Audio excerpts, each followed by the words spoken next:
and go out to eat. The waiter hands a bill for $30, so each man pays $10.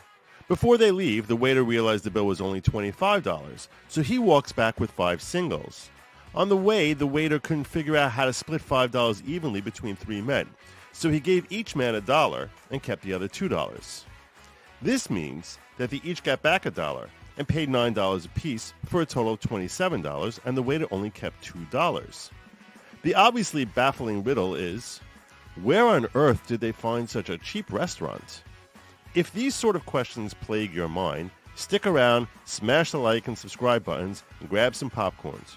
But be warned, viewers' discretion is advised.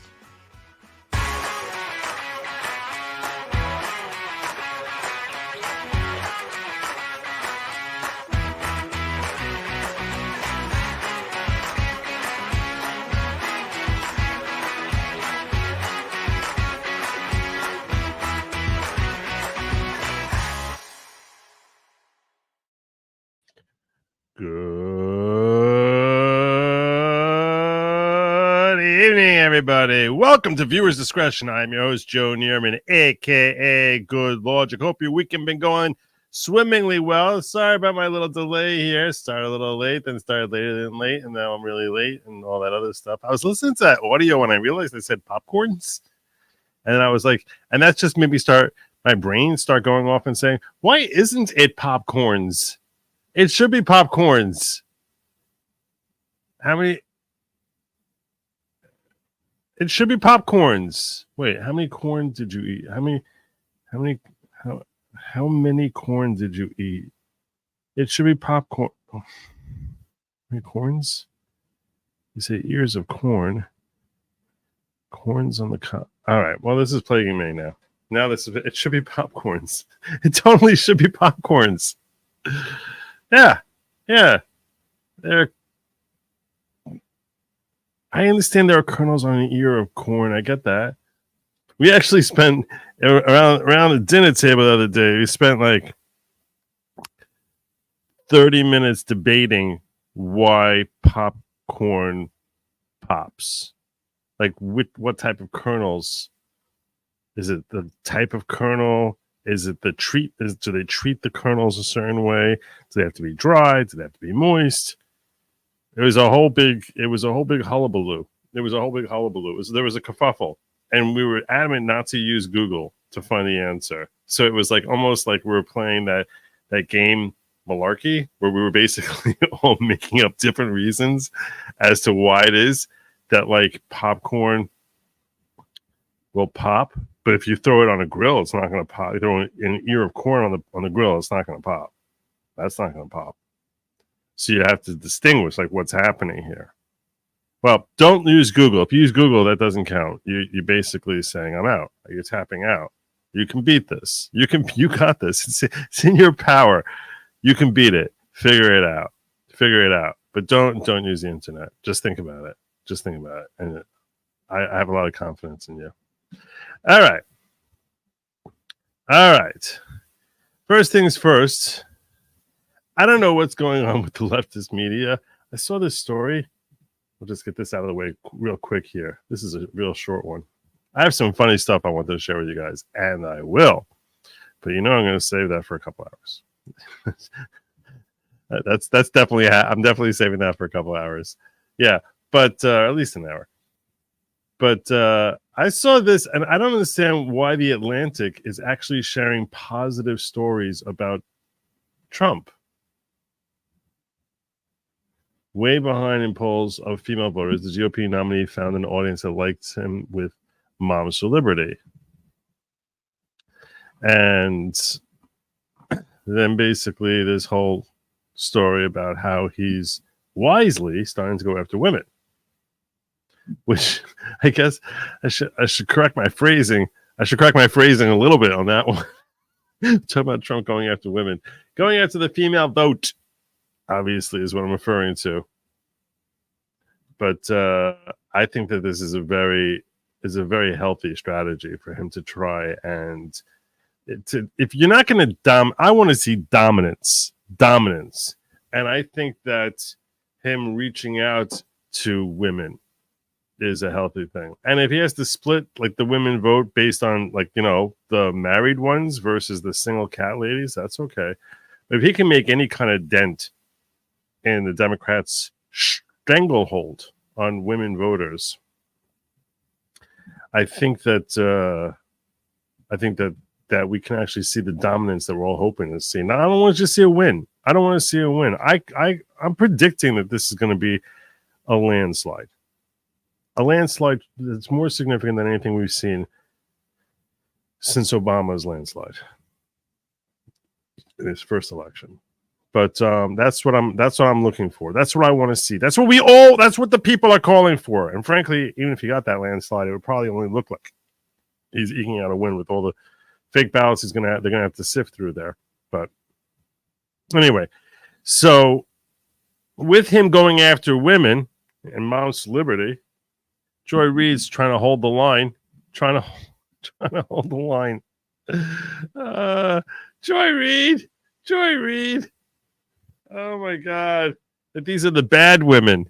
These are the bad women. The ones he's trying to woo. They're the bad girls of the of the potential Democratic Party. Tonight, Donald Trump will speak at an event hosted by Moms for Liberty, the far-right group that advocates for banning books in schools under the banning all the porn in schools guise of parental rights. It comes as we've seen an alarming rise in book banning across the U.S. PEN America recorded more than 4,300 instances of book bans between last July and December. It's about like 10% what it needs to be. This should be like literally 90. We should be in an ideal setting with the 40, at least like 50,000 of these schools banning. 50,000 of these books. There's so many terrible books. That's right. I said it. Book bans recorded per semester. Ooh, 4,300 books. And now let's categorize them. She's going to categorize for you the types of books that are being banned. More books were banned in those 6 months alone than in the entire previous school year. And over the summer, new laws have gone into effect in states like Utah, Idaho, South Carolina, and Tennessee that will make it more difficult for students this coming school year to get their hands on porn. Let's just say it. To get their hand, it'll make it more difficult for them. It's not going to be fed into them by their schools. Bad enough they all have it coming on their iPhones, but at least, now their schools are not going to give it to them. Access books deemed obscene or indecent by groups like Moms for Liberty. And what's happening in those states could start happening on the national level should Donald Trump retake the White House. Something we know because his buddies at the Heritage Foundation wrote it all down in Project 2025. This is the new boogeyman that they've invented. Project 2025!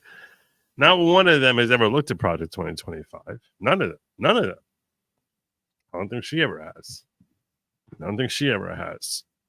They said that's the critique they always talk about with respect to CRT. Well, CRT is actually a college level. You haven't read Project 2025. You haven't. I haven't read. I know most people. Have you ever met anyone who's read Project 2025? Anyone? I've seen the highlights. Sure.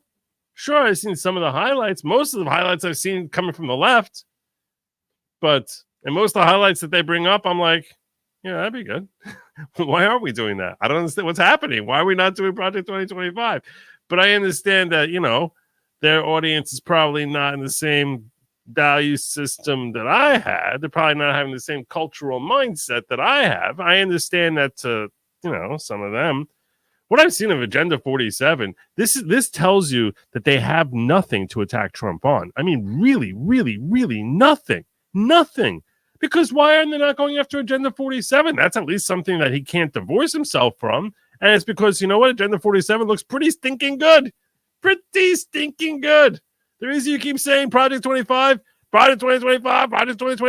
is because Agenda 47 looks amazing. Something that Kamala herself is feeling forced more and more to start duplicating. So look at she looks as if she ate bad fish in this freeze frame. This is That's not the look of a happy person. This is not a happy person at all. And I'm sure she makes millions of dollars going on her stupid MSNBC show and making her readout show, which I didn't even know it was called readout till just now. But she doesn't look happy. She's living the dream. She's one of the ones living the dream. And she does not look like a happy person. Not like a happy person at all. You can see from the way she attacked her own hair. And I'm not just talking about in this freeze frame. I'm saying if you're a happy person, you don't attack your own hair that way. You don't. In fact, Moms for Liberty actually serves on the advisory board for Project 2025. And several individuals tied to the 900-page document. I should clarify what I just said about how if you're a happy person, you don't attack your hair like that. Okay? What I mean is, you see they're going on and on about Project 2025, and they're all about Project 2025, 2025, 2025. Okay, so my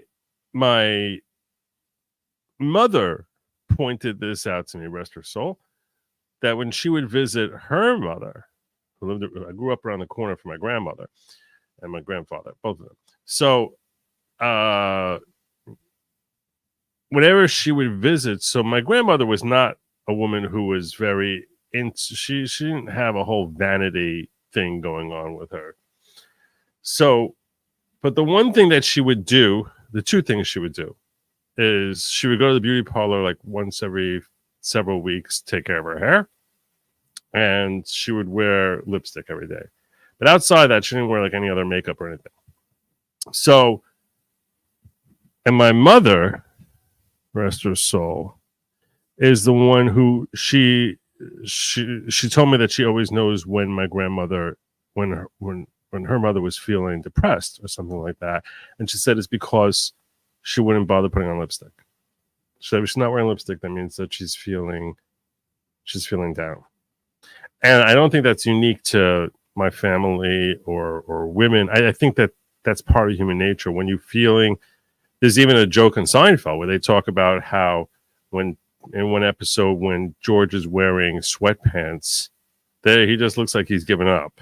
You know, he just looks like he's given up. When you have potential, you've got tons of money, you got people who are fawning all over you, and they're doing your makeup for you to go on TV, and you attack your hair like that.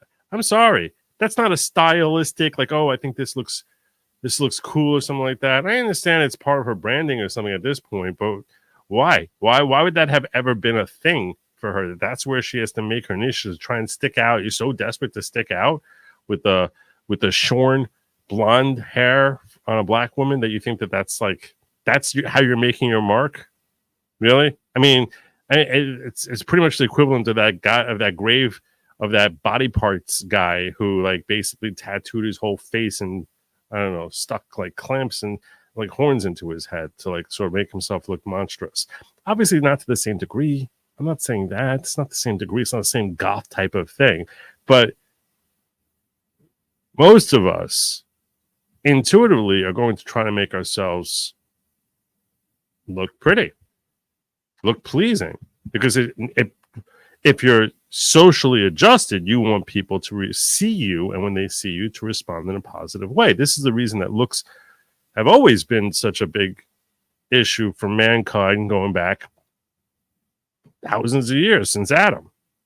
Because while there's the inner person, ultimately the first image your impression you're making on someone obviously is the visage that you're presenting to them, and we all intuitively understand that. So the only reason that you'd be doing that is because you're not caring about having people respond to you in a healthy way, because you're sort of cutting yourself off from society and saying, I don't care what anyone thinks.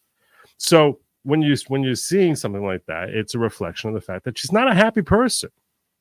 She's not because we are naturally, and what I mean by saying not a happy person is that we are naturally attuned to we're social creatures. And when we're happy and healthy, we feel as if we are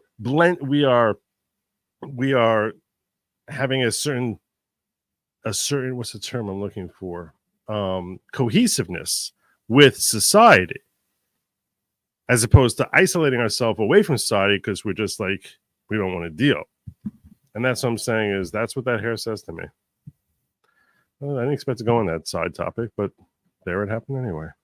Document will be speaking at their summit this weekend, including the author of the manifesto section on education. I mean, I guess I could have just listened to her tone and said she's a miserable person without doing the whole hair analysis. Sorry for that. You know, the chapter where they say they want to eliminate the Department of Education. But Project 2025 also distinctly targets libraries, writing on page 1 that children, quote, suffer the... She never made it to page 4. She's telling you what's on page 1. toxic normalization of transgenderism with drag queens and pornography invading their school libraries. Yeah, that's what's happening. That's exactly what's happening. Yeah. I'm not sure. Maybe the reason that this has 15,000 views, which, let's face it, they have 7 million subscribers and 15,000 views of the first 2 days, just to let you know how pathetic that is. How pathetic this is. 15,000 views for 7 million subscribers. 15,000 views. I saw this. I was like, I might get more than 15,000 views on this video I'm doing tonight. And I have 100,000. I literally have, they have 70 subscribers for every one of mine. And they have 15,000 views. That's pathetic. That's pathetic. This is why, because you're pitching your ridiculousness. And I think people are tired of it. Quote.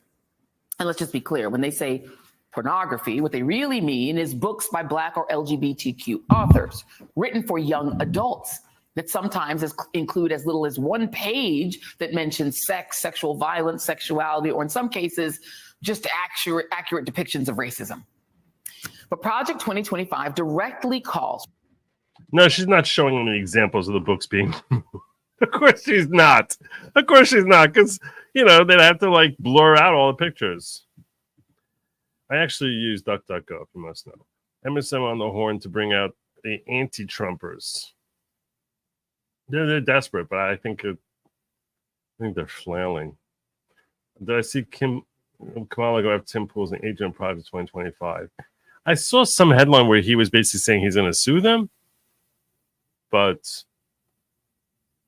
I'd have to see the lawsuit. I'm kind of struggling to figure out exactly. I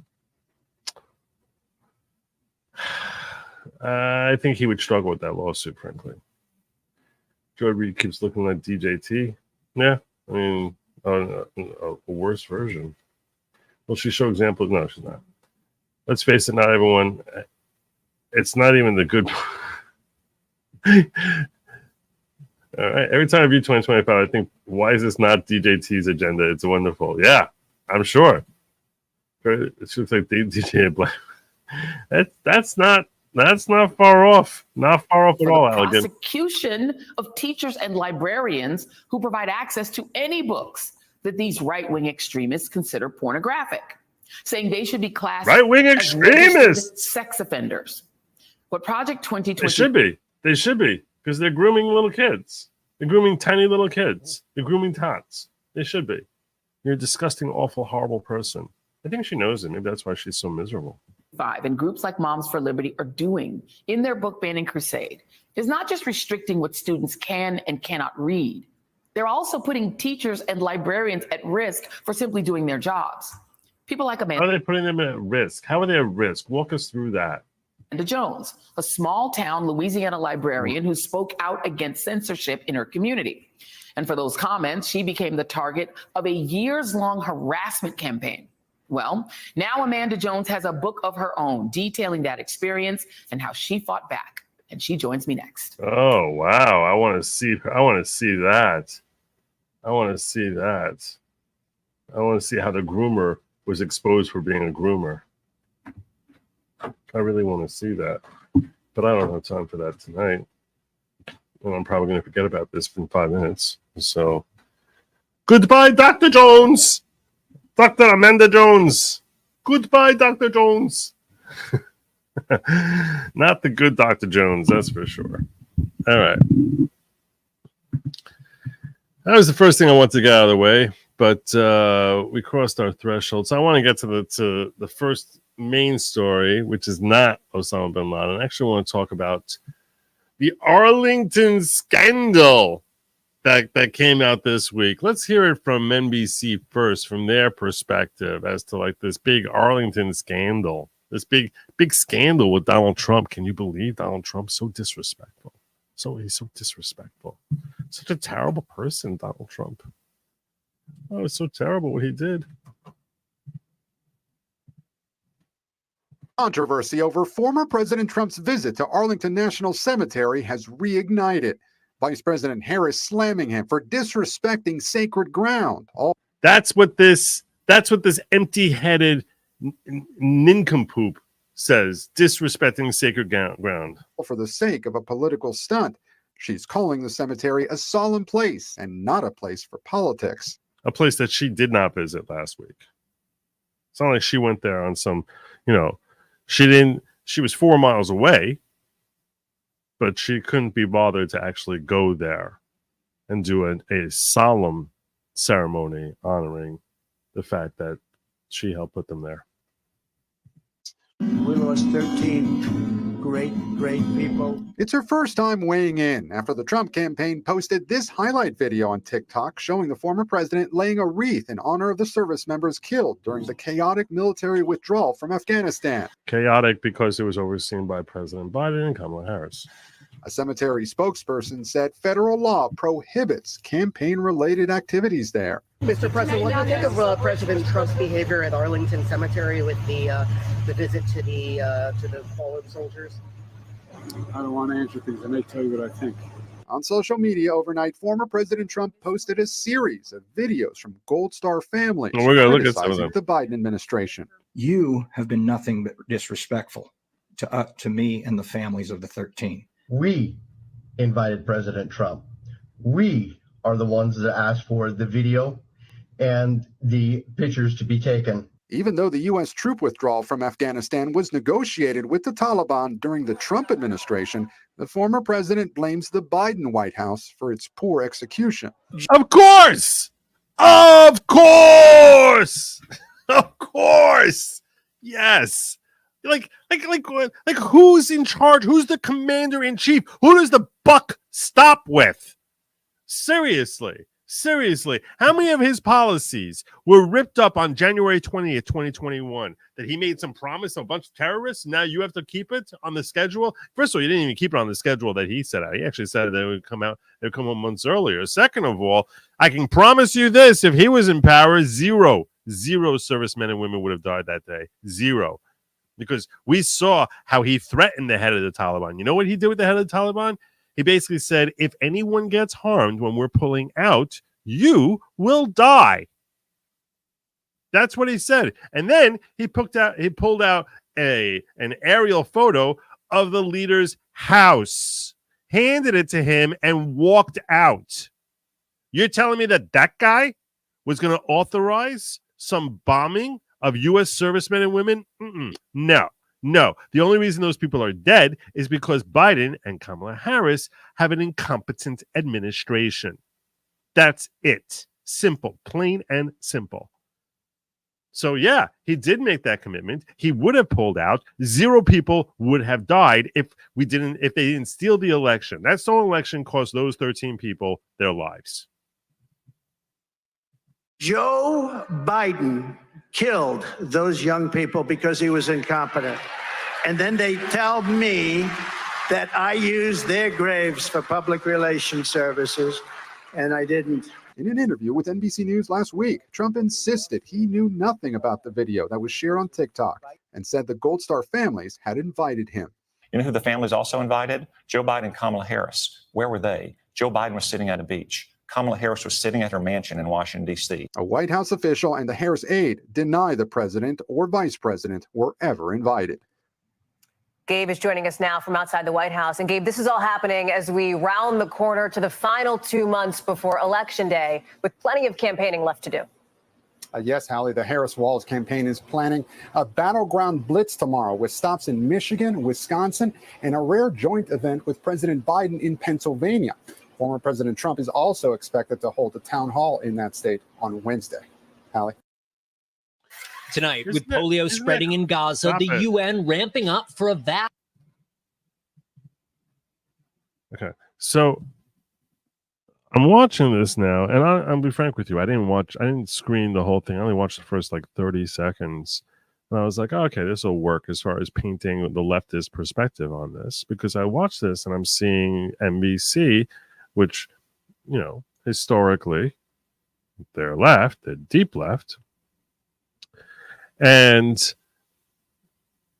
I did not expect as much of the story to provide the alternate side of the case. Meaning, I was expecting that to be 2 minutes of killing Trump for making a political stunt out of a solemn occasion.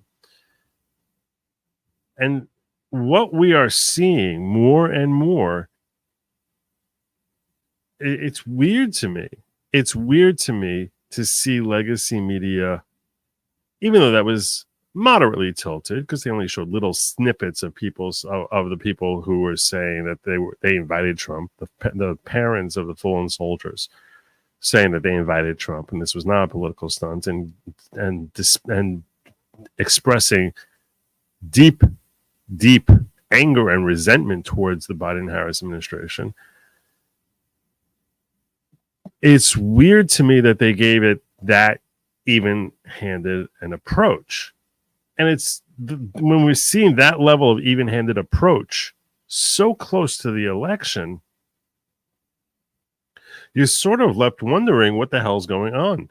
Yeah, if you're just sort of like sitting back and thinking about the whole scenario here, we're all under the impression that they want Kamala to win. I was talking about this with the panel of folks on Layback Law on Friday, because I started talking about this on Thursday, that I was surprised that, you know, Dana, whatever her name is, that she seemed relatively even-handed during, when I say relative, okay, yes, I understand. She was gross and despicable to J.D. Vance and crazy aggressive.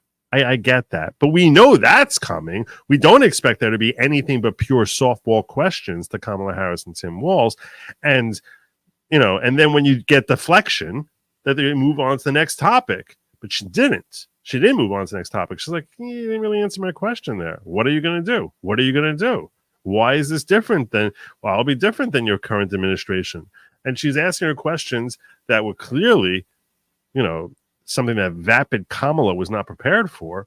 And I'm sitting there and I'm watching. I'm like, why is she asking this? Like, why not just give them the lollipops they gave Biden? I mean, literally, they're asking, you all saw they're asking Biden what kind of ice cream he wants. He's ordering. I mean, it was, but that's the kid glove treatment that the left is accustomed to getting. And while they're definitely not being Trump level aggressive to Kamala, they are being far more aggressive than they were to Biden when they were desperately trying to help him steal the election. So the question that we're left wondering is why? What is their motivation here? I threw out a theory on that show. And the theory I threw out was that there's a split inside the Democratic Party. And that split is basically Gavin Newsom is being motivated by Gavin Newsom and Nancy Pelosi, his aunt, who basically are kind of pulling for Trump to win. And this is a theory that I threw out.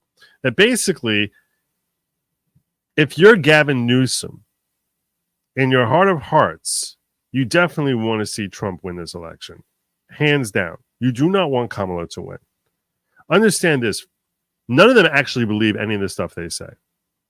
To them, this is just, they basically feel like they're in a TV series House of Cards, and it's like, okay, which shark is able to ascend to the throne? This is Game of Thrones to them. So, and they each have their little corners of people in their pockets. And I think that someone like Gavin Newsom, he definitely hates Kamala more than he hates Trump.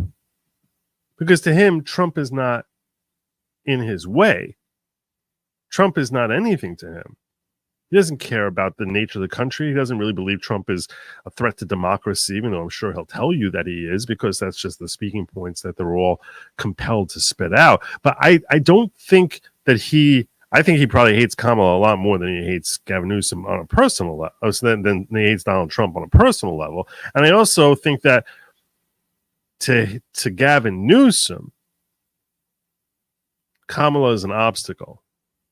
Like a serious, serious obstacle. If you're Gavin Newsom and you've been gearing your entire life toward ultimately landing in the White House, which there's no question at all that is what his objective is.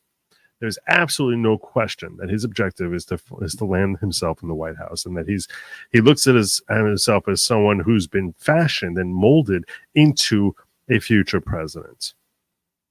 And you see it from his slick back hair and his cheesy, classic politician smile, and the platitudes that he throws out there, and even engaging in a debate with Ron DeSantis. I mean, what the hell was that? That was at a time that Ron DeSantis was, many people were thinking, at least when the debate was initially scheduled, many people were thinking that he was a genuine threat to overtake Trump to land the GOP nomination, and almost priming himself to be the guy to step in there when he likely anticipated Biden would step down, although I think he anticipated he would step down earlier than he did. But if you're Gavin Newsom, so now you're in your second term as California's governor, that in 2026 your political career is done, over in California, unless you become a senator, unless you become member of the House. You can't. What's he going to do? He's going to go back to the California Assembly? He's definitely not doing that. So I'm sure he'd be okay with being a senator, but the ideal path for him forward would be, if Biden had stayed in there, that he would be trying to win the DNC primary in 2028. Or if he could have gotten in there in time and felt like he could run a proper campaign against Trump now. But Kamala seemed to grab that mantle from him as soon as Biden was forced out. And but for him, with his term ending in 2026, still being in the news, still being, a topic of conversation, throw out some legislation there near the end of his second term, and then announced that he's running for president in 2028. If Biden wins or if Trump wins, either way, you're looking at an open field in 2028. So he's looking at it like, okay, I got 2 years to run a full campaign there to try and convince the country that I'm the right person to be the president, and start setting all this up into motion, building up my war chest and gaining support from various and start wringing out the funds from all the contributors and friends I've made over the last decade or 2 decades in various stages of his political career. So that all is running perfectly for him. The timing works out perfectly for him, unless Kamala wins.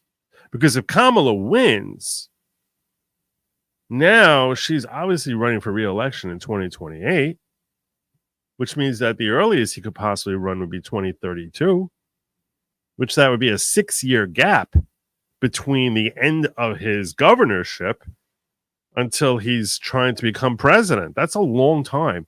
The public's not going to remember Gavin Newsom unless he does something like he becomes a senator and retains his political position. But he's not. He's out of the limelight. So my thought process was,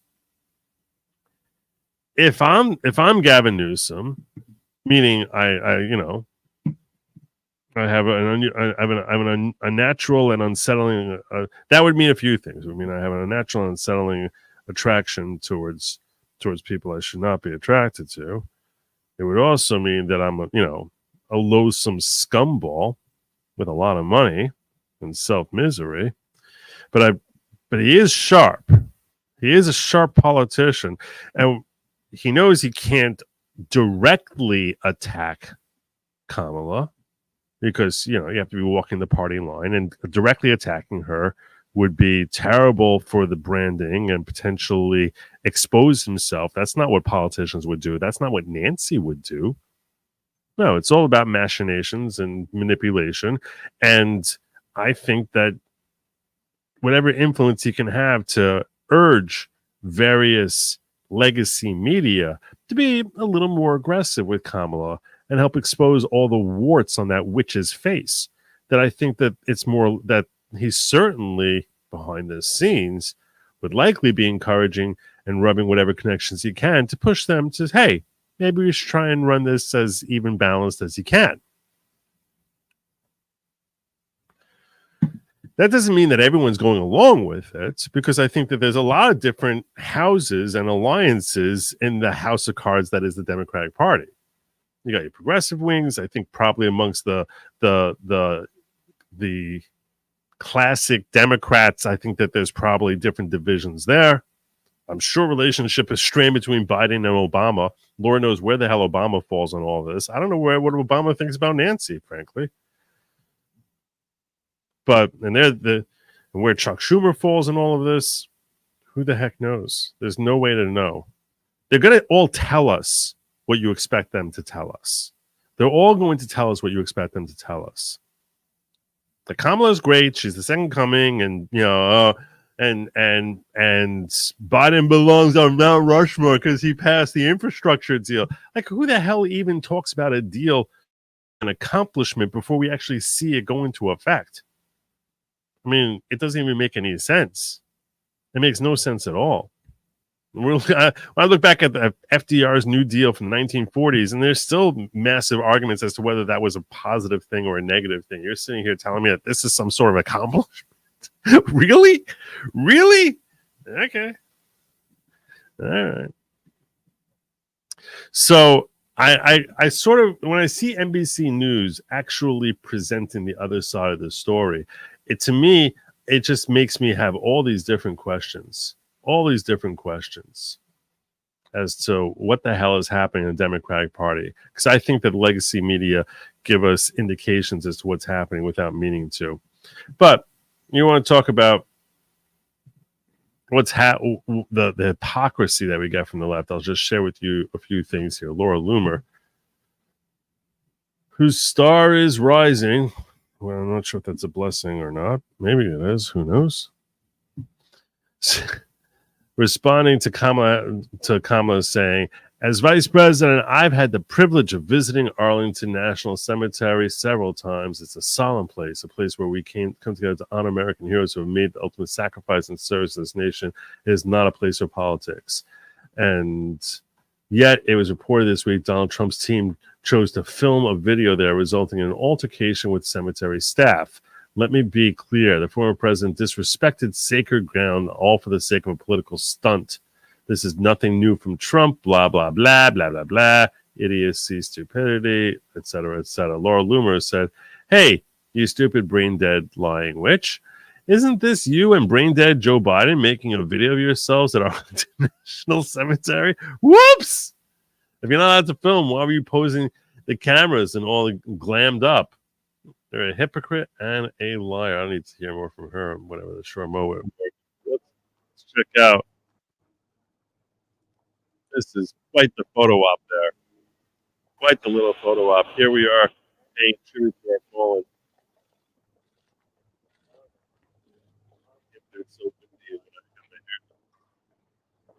I mean, look at how she's dressed there. I think she probably bought the coat for the occasion just to match the outfit. She looks heavy.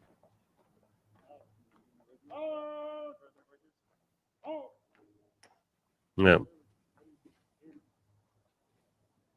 They're probably wearing a mask because they're embarrassed that they're the ones who killed these soldiers.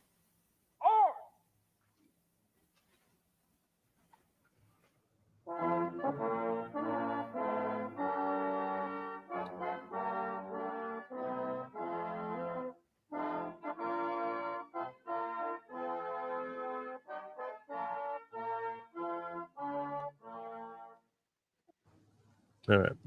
Well, anyhow.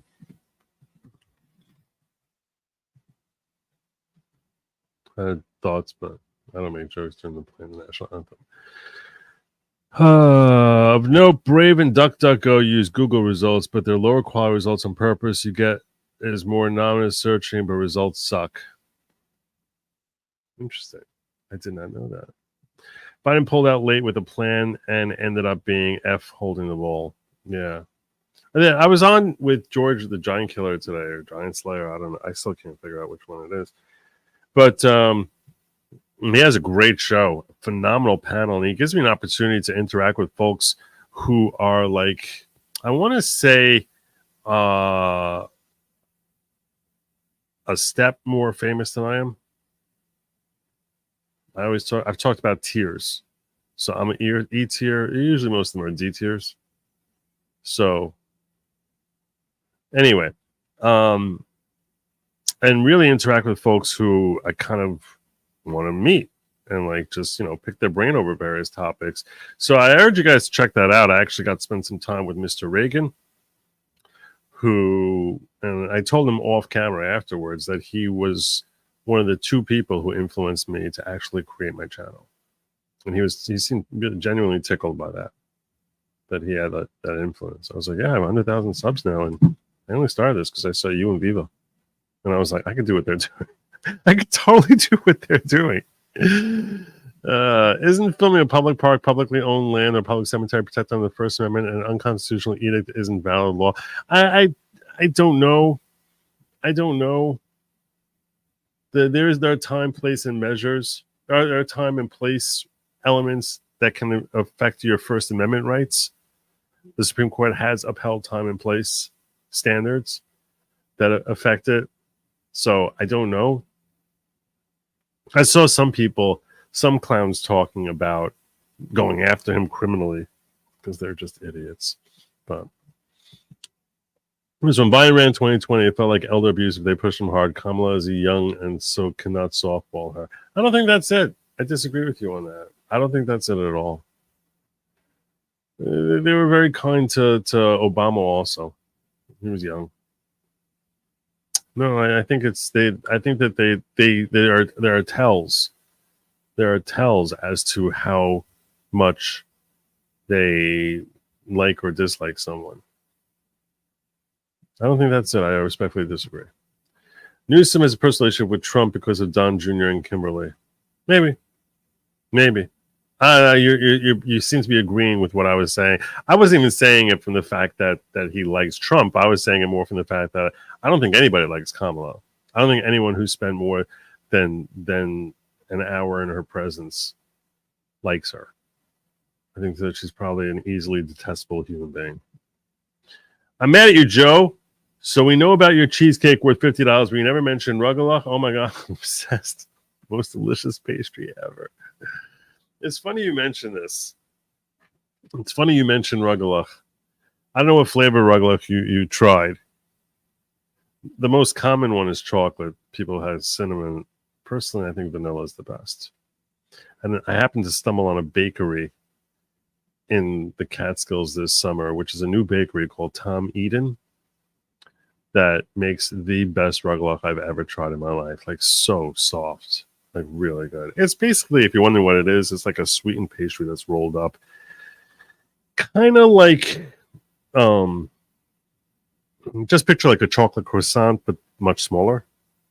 Like a miniature chocolate croissant. Kind of like that. Not exactly like that, but similar. If Kamala wins, the right gets to act the fool. That's not what I'm looking for. No one wants that. No one wants that. No, that's not. There's no silver lining. Should we say get well soon to those wearing masks in public? This was from 2021. So to be fair. Although, yeah, it was long after anyone else was wearing masks. It was long after, because this was like the fall of 2021. So like a year and a half into COVID. That's when they were wearing these stupid masks. Obama was the first black, could not hard press him. No, I'm telling you, we've seen that. Like they could have hard pressed him. They never did. They liked him. even after the novelty of his race wore off.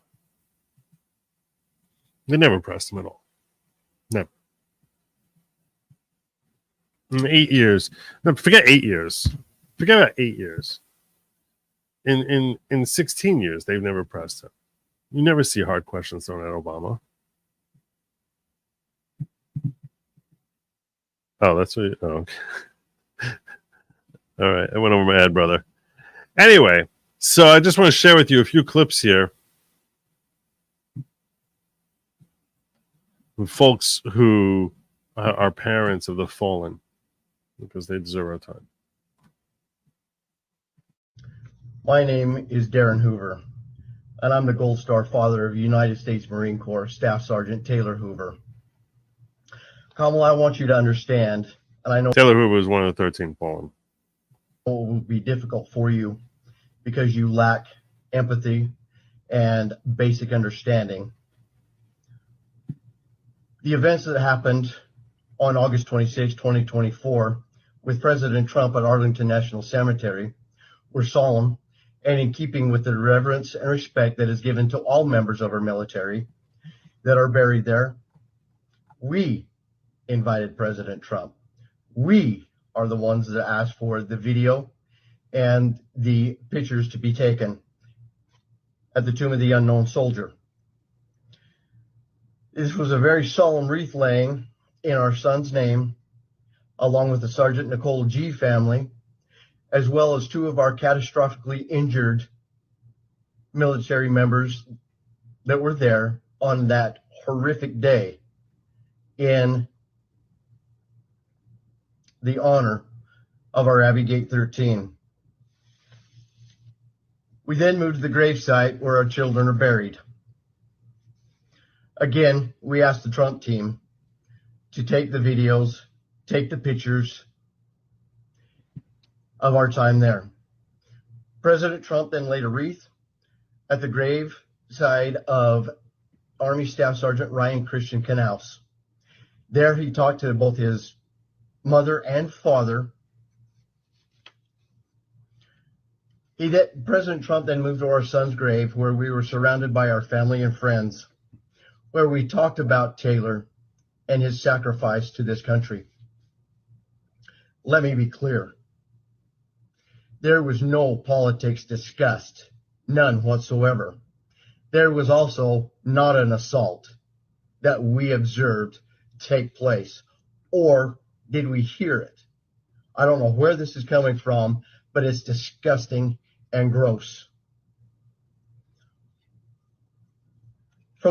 President Trump has been there for us from the very beginning, when our son and the other 12 of his brothers and sisters in arms were murdered due to your negligence and uncaring attitude towards our military. Don't forget, Kamala, you were the last one in the room. You and Joe Biden made the final decision on how to pull out of Afghanistan. Now, that reference that he's talking about here to the last one in the room, I think I saved the clip of that. Is that here? This is a different woman who was talking about it. This is his wife over here in a quick clip. Barnett invited the former president to Arlington. Her son, Marine Staff Sergeant Taylor Hoover, died at Abbey Gate.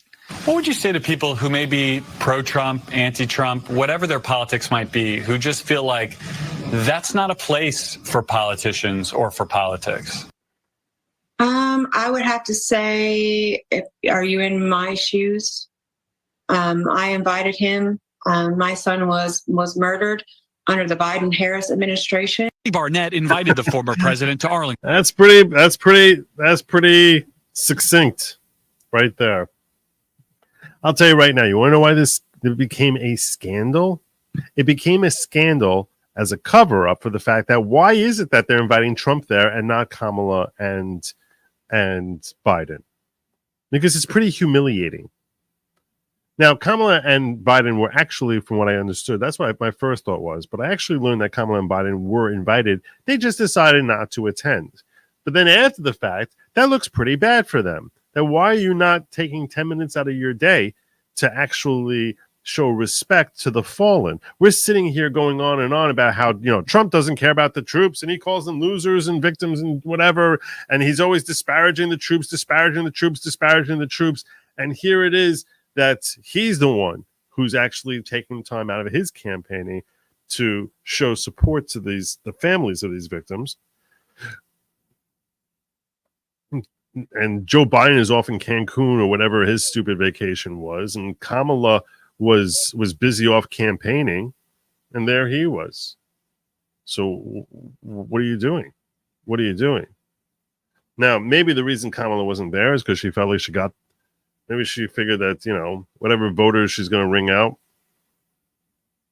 you would think that she would try to pitch where she can. But yeah, I think that this was humiliating for them. I think this was humiliating for Kamala Harris. And so instead, what do? They try turning it on Trump to make it sound as if, you see, he's a bad person. He went there, so that makes him the bad person. I mean, think of how cockeyed that is. Think of what kind of stupid, ridiculous world we're in. That it's like the one who goes to the cemetery is the bad one. The ones who don't go, they're the good ones. I mean, how asinine do you have to be to actually make an argument like this? How evil do you have to be? Like, seriously, because you don't realize the impact you're going to have on these families, on this woman here, that you're sitting here now making her defend the fact that they invited Trump there, and now they have to come out and basically call you out. It's such a stupid maneuver by the left. I mean, it's so dumb. I showed you the husband and wife, the parents of Taylor Hoover. Here's another woman, another mother who lost her child thanks to the incompetence of Trump and Harris. Kamala, your statement is nothing more than a political spin to help you look better in your presidential campaign against Donald Trump. You have never walked a single day in our shoes. Our kids were murdered because of your administration. Vice President Harris, my name is Steve Nakui. I'm the father of Lance Corporal Kareem M. Nakui. And your administration killed my son. The message is intended for Vice President Kamala Harris. Not a person who usually takes to social media, but earlier today, Boost the volume for him a little bit here. Post regarding the incident at Arlington National Cemetery was brought to my attention. After reading it, it caused a reaction with me. You indicated in your post that you support the military and military families. I, for one, have not seen that support. It's been 3 years since my son was killed in action, and myself, my family, and other Gold Star families have not seen any support from you or your administration. Vice President Harris, my name is Christy Shamblin.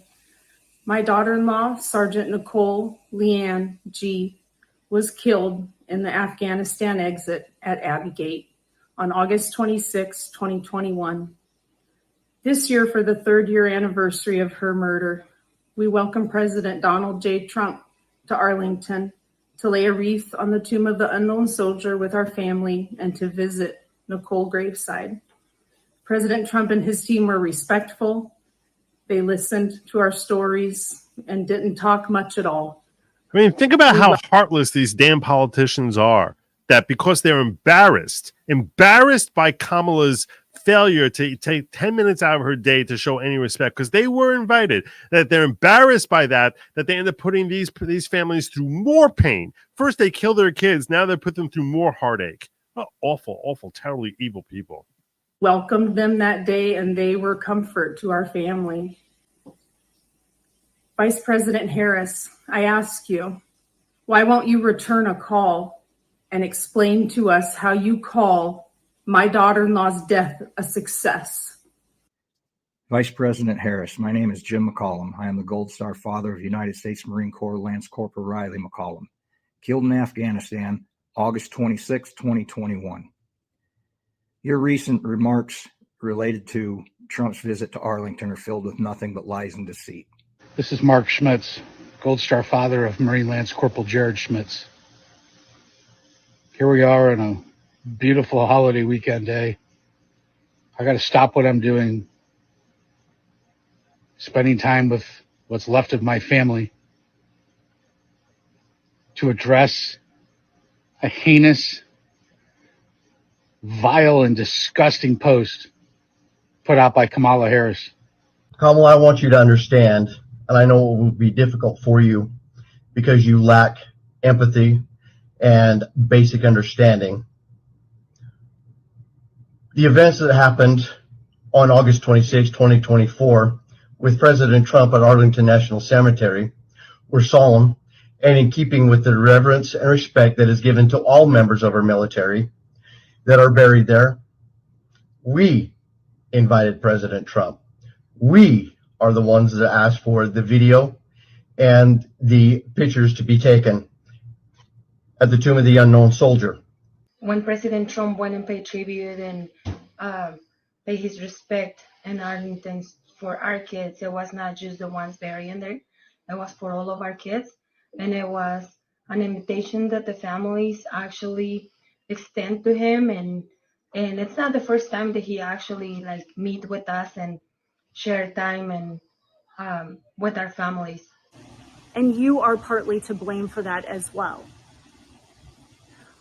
What happened at Arlington was President Trump was invited by those families who have their soldiers buried at Arlington.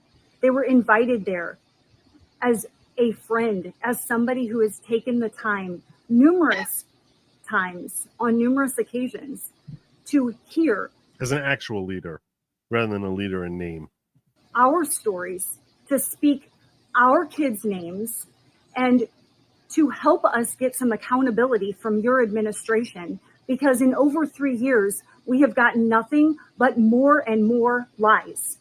Just like your statement, more and more spun lies and cover-ups to make you and your administration look good. But there is one thing that you said in your statement that was true. No one should be running for president if they cannot honor military members, their families, as well as veterans. So I guess that means that you should step down, Kamala. Dang.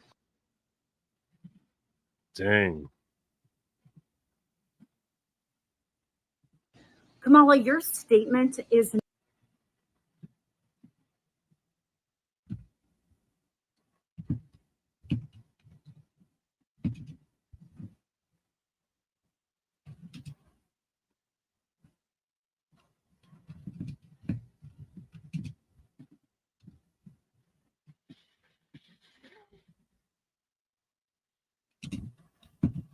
What is? Oh, I don't want to misspell Abigate.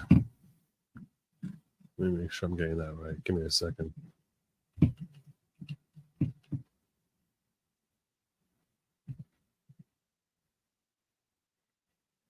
I'm getting that right.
That's right. A lino.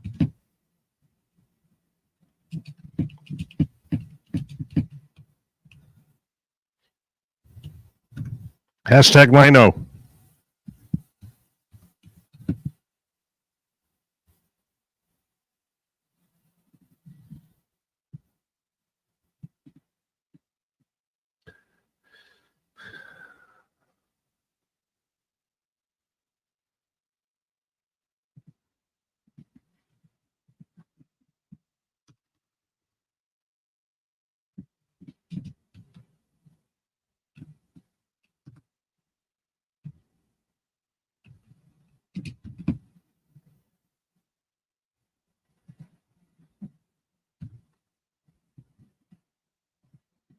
Nothing more than. All right. That's all I got on this story.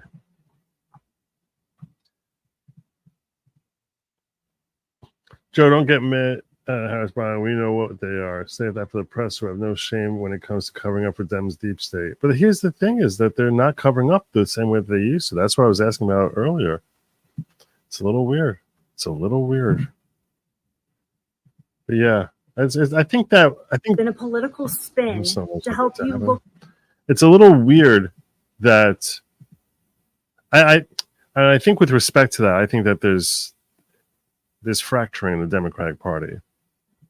This is why we should be very, very excited about this election going properly, because they had complete unity and effort and in trying to do everything they can to steal that election. They don't have the same unity anymore. They really don't. Being Gold Star family is not a prize anyone wants to win. That's true. You also asked, why do we give the families gold stars after we screw up as a country and allow their kids to die in war? I guess it's supposed to soften the blow. I guess. First time I ever thought about Kamala has no kids. Great point. It's a great point. Yeah. All right. Let's get into our main story here. The main story that I wanted to touch on with y'all. The thing that caught my eye and I was like, oh, this is something I need to watch with my audience. And I have watched this. We're going to watch together. This is a pretty lengthy video we're going to watch. Nope, not that.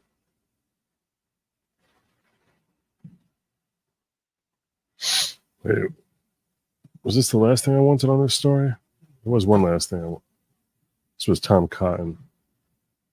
Bottom line, though, I guess, Senator, is it ever appropriate to make campaign content at military grave sites? He didn't take I'm showing this to show you how scummy Kirsten Welker is. Campaign photos there. These families, Gold Star families, whose children died because of Joe Biden and Kamala Harris's incompetence, invited him to the cemetery. And they asked him to take those photos because, as they told me yesterday, when I spoke to Kelly Barnett and Darren Hoover, the parents of Taylor Hoover, who has Arkansas ties, they don't get to go to the beach on Labor Day. They don't get to have barbecues. This is their one chance to have a memory of their children, to commemorate their service and to honor their sacrifice. They wanted President Trump there. They wanted to take those photos. You know who the families also invited? Joe Biden and Kamala Harris. Where were they? Joe Biden was sitting at a beach. Kamala Harris was sitting at her mansion in Washington, D.C. She was 4 miles away, 10 minutes. She could have gone to the cemetery and honored the sacrifice of those young men and women, but she hasn't. She never has spoken to them or taken a meeting with them. Well, they did meet with them during the dignified transfer. They were with them at the dignified transfer. Her and Joe Biden's incompetence, those 13 Americans were killed in Afghanistan. That's not sitting with them. Meeting with them is not sitting with them. It's like, oh, yeah, we're so sorry. We're so sorry. Move along. Hey, you suck, Kirsten. You suck, Kirsten. Anyway, let's get to our main story. I did promise I would share with you funny things. So we'll lighten the mood really fast before I get into our main story. I saw this, and this is not political at all. This just made me laugh. And I was like, if it makes me laugh, it'll probably make you guys laugh also. Running on an incline can be Not political. This is just random. This is random. This is just random and funny. Extremely difficult to motivate for. Running itself is already very tough. So, you got to motivate externally. And so what I like to do is I'll find someone already on a run. I trail them a little bit. I chose this guy today. I'm just going, I'm going to get you. I'm going to get you. I'm going to get you. You better run. I'm going to get you. This might sound crazy, but there's been this guy following me around for the past 6 hours. I think I lost. What is going on? I'm going to get you. What is going on? What is going on? What is going on? Running on an incline can be extremely difficult to motivate for. I thought that was really funny. I thought that was really funny. I thought it was random. It was random, but it was funny. It was funny. All right.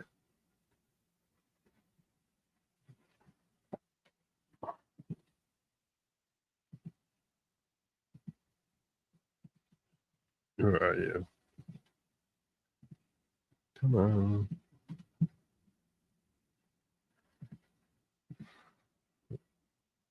Oh.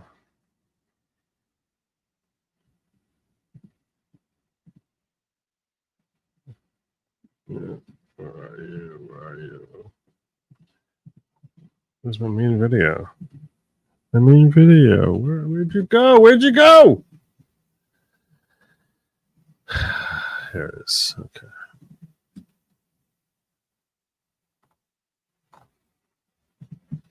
I want to start before I start talking about Obama and the assassination of Bin Laden. I mentioned this a couple times on the show, but I should preface this story by sharing this with you. Wait, there's still some more here? Oh, Pelosi's the aunt of Gavin Newsom. No way. Yeah, no, she is. She is. I'm not sure it was aunt or first cousin once removed or something like that, but it's a very easily traceable family relation. I once saw a whole family tree. I should probably go over it at some point. Anyway, let's get into the whole assassination of Osama Bin Laden. It's been a while since I've talked about this assassination. I have brought it up once or twice before.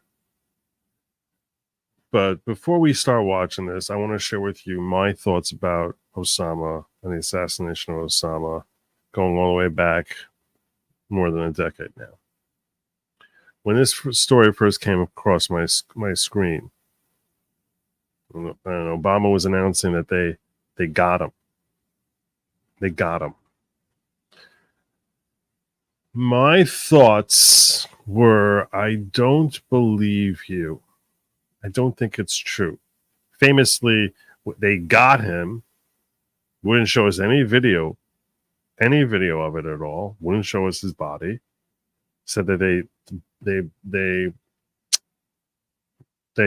didn't want to stoke tensions, so they buried him at sea, which is not in accordance with Muslim. They claim that was in accordance with Muslim burial, but it's not. Muslim burial requires burial in the earth and head towards Mecca. But as far as I always understood it, and the whole thing seemed very shady and very convenient. So I was like, I think he's lying. I think he's lying. And unlike most of his lies, I actually thought that this was a good lie. Because what I assumed to be the case was this. I assumed that they learned and confirmed that Osama was dead. And that they knew he was dead. Now, if you understand the mindset of America in the wake of 2001, the wake of 9/11, and the emotional reaction was that we want to get justice for this wrong that was this atrocity that was visited upon us, and that there was a strong call to get him. get the guy who is behind this. And we had this manhunt and this whole war that started in Afghanistan because he's supposedly hiding in a cave in Afghanistan somewhere. And we had this whole desperate effort to try and get him. And the scar from 9/11, those of us who experienced it were old enough to appreciate its magnitude in the moment, it ran very, very deep. It was a very, very deep emotional scar. So now, imagine this scenario. Imagine this scenario. We spent years trying to find justice on behalf of the families of the victims of 9/11, and we're denied that justice because the Grim Reaper takes him before we have an opportunity to actually bring him to justice.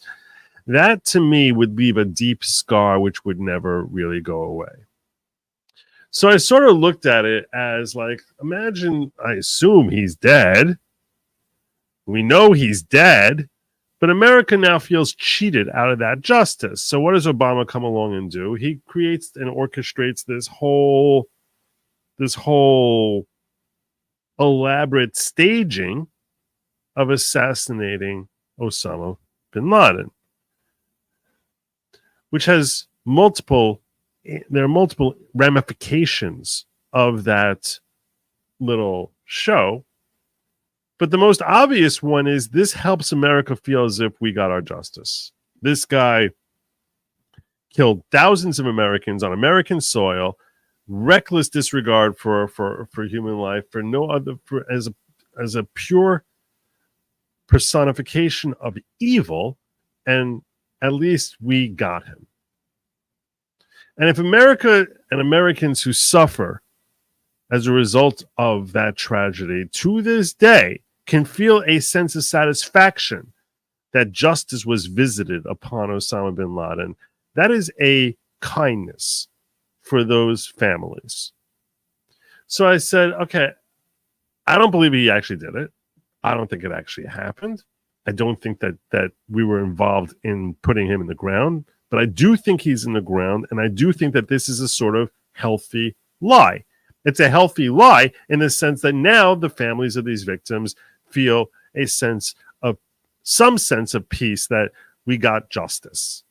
So in that sense, I always looked at it as like, all right, he's full of crap. They're sitting there in the room watching the whole takedown with very, very fake type of like, like... It's almost like they're playing. They don't show us the video of the actual events happening while they're watching it. Likely because the video was a bunch of actors saying, "Okay, now go," and they all do it together. You know, that's almost certainly they look terrible. It looked fake to me. Everything about it looked fake. We didn't see his body. Everything about it smelled really weird. And just like I was like, I don't buy it. I don't think it happened. And the other ramification is now he can say, I'm the guy who got bin Laden. And it bothered me that he would steal that credit. On the other hand, I was like, I think it's probably worth it just for the mercy that this provides as far as giving some sense of relief to the victims, the families of the victims of 9/11. I was like, that's a kindness. So if he's stealing some personal glory for it, okay. Frankly, I thought he would steal more glory for it than he did. And he never really did. I mean, he did a little bit. Once in a while, he threw it out. You know, he's like, we went to Afghanistan to get over to get bin Laden. Newsflash, we got him. You know, it was like he said that in one debate or something like that. But it wasn't something that became something that he personally tried proclaiming as the cornerstone of his administration's success. Whenever he would throw it in there, obviously, but it wasn't like that was it. He spent a lot more time trumpeting his Obamacare more than about getting bin Laden. Which to me, that only confirmed all the more that he knew he was full of crap. And he's like, I can't say it with a straight face very often. So I don't like talking about it. So let's just like not move on, and I'll let everyone else talk about it instead of me being the one to talk about it, because it's uncomfortable to sit there, pretending you did something that you did absolutely nothing. So, and you end up looking like Kamala in an interview when you try doing it. So, yeah, even though I think he's a skilled liar, far more skilled than Kamala is, I felt as if to me, it felt pretty obvious that we did not kill him. Then I start seeing all these SEAL Team 6 things, and this guy, writing books about, getting Bin Laden and little video clips. And I was like, oh, maybe they did get him. I don't know. Maybe they did.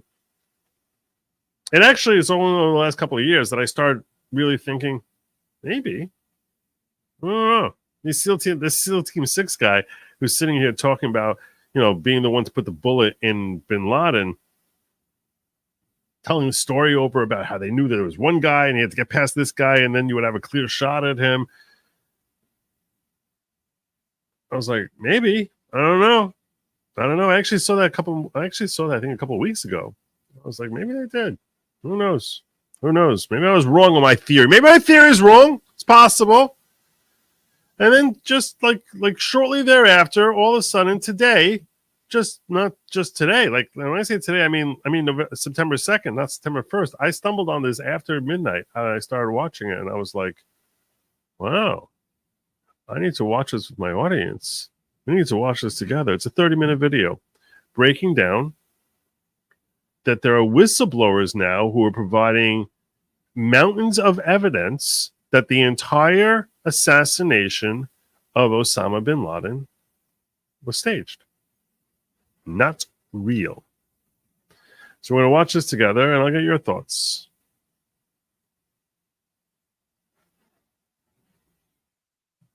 Before we get to that, reasons why they didn't show the body was covered mainly because SEALs filled him with holes. Look at what SOF guy says Rob O'Neill didn't do it. That's supposedly, maybe. I don't know. Great arguments to indict Fauci soon, by the way. I would love to see it. I would love to see that guy spend forever in jail. All right.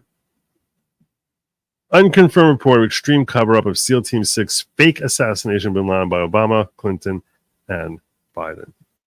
News report a whistleblower, a CIA whistleblower, dropping hard evidence that implicates Biden, Obama, Hillary, Brennan, that they actually executed SEAL Team 6 and covered it up, and there is audio, video. So they executed SEAL Team 6 to help cover up the fact that this was a staged assassination. Documentary proof. Now, before I get into this, if you're new here, go ahead and tap that red button down below to subscribe and hit that notification bell so you're the first to know when the latest news breaks. Now, Anna Kate, she'll be joining me in just a moment. She tweeted out yesterday, and now the story is going viral across the web. She said, breaking, Alan Harrow Perot, CIA whistleblower, tells Charles Woods, the father of Tyrone Woods, who was killed in Benghazi, that Obama and Biden sent $152 billion as a cover-up for the deaths of SEAL Team 6. Allen said all of the proof will come out, documents and audio. Now, I'm going to play you the video that's attached here. Okay, video of the whistleblower's own words. But first, let's... I just want to pull up here. Let me see if I can get Anna Kate's actual original tweet, because so we can see it a little bigger. I was watching this on my phone, and it didn't look quite as tiny as this. And I'm going to be frank with you. I'm watching this, and I don't know what to believe. I'm not saying I believe that this doesn't. I'm figuring it out with you. Okay? I'm not telling you I have the answers. I don't.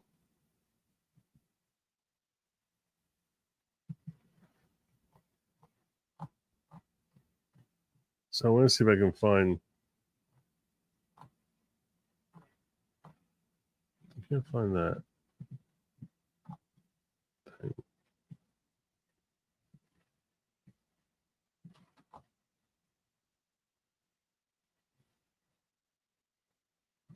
Let's get some background. Kerry Donovan from DJHJ Media reports that the full interview of the CIA whistleblower interviewed by Charles Woods and Nicholas No, surfaced on Sunday, where the three talk about the blackmail extortion of $152 billion sent to Iran to cover up the deaths of SEAL Team 6 by the Obama administration. Perot has extensive experience with the intelligence community, and he's planning on releasing the documents this week, and what he said are going to uncover numerous crime sprees. Now, I personally have confirmation that the whistleblower evidence is now in the hands of a member of Congress with the means to take action.